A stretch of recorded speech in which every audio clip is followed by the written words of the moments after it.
स्वाधीन कार्डियोलॉजिस्ट को अपने रेडियोलॉजी और डायग्नोस्टिक सेंटर सेटअप करने में मदद करने के लिए एक जरूरी एमओयू साइन किया गया है। यह agreement Shanti Niketan medical college और एसएमसी क्लिनिक और ट्रूविस टेक्नोलॉजीज प्राइवेट लिमिटेड के बीच 31 जनवरी 2026 को साइन किया गया था।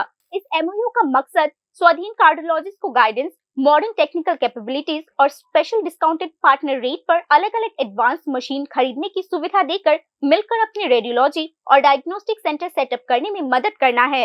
एग्रीमेंट के मुताबिक ट्रूविस टेक्नोलॉजीज टेक्नोलॉजी और परचेजिंग पार्टनर के तौर पर काम करेगी। वह CT scan, MRI, cath lab, PET CT, DR system, USG और आईबीडी समेत कई मॉडर्न डायग्नोस्टिक इक्विपमेंट देगी। इसके अलावा technical evaluation, installation, coordination, warranty और सर्विस सपोर्ट और परचेज की सुविधाएं कंसेशन बेसिस पर दी जाएगी। दूसरी तरफ एसएमसी क्लिनिक्स एक सर्विस प्रोवाइडर के तौर पर रेडियोलॉजिस्ट के लिए setup, operational capacity building, software और पैकेज इंटीग्रेशन और पूरे क्लिनिक और सर्विस इकोसिस्टम में सपोर्ट पर गाइडेंस देगी।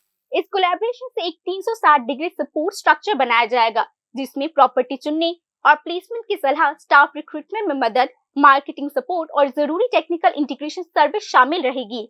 यह ध्यान देने योग्य है कि ये एमओयू एक्सक्लूसिव नहीं है। एमओयू में कहा गया है कि सिर्फ कोलैबोरेशन फ्रेमवर्क को डिफाइन करने के मकसद से और खास कमर्शियल शर्तों को भविष्य में केस बाय केस बेसिस पर अलग अलग लिखित एग्रीमेंट से फाइनल किया जाएगा। Report news now.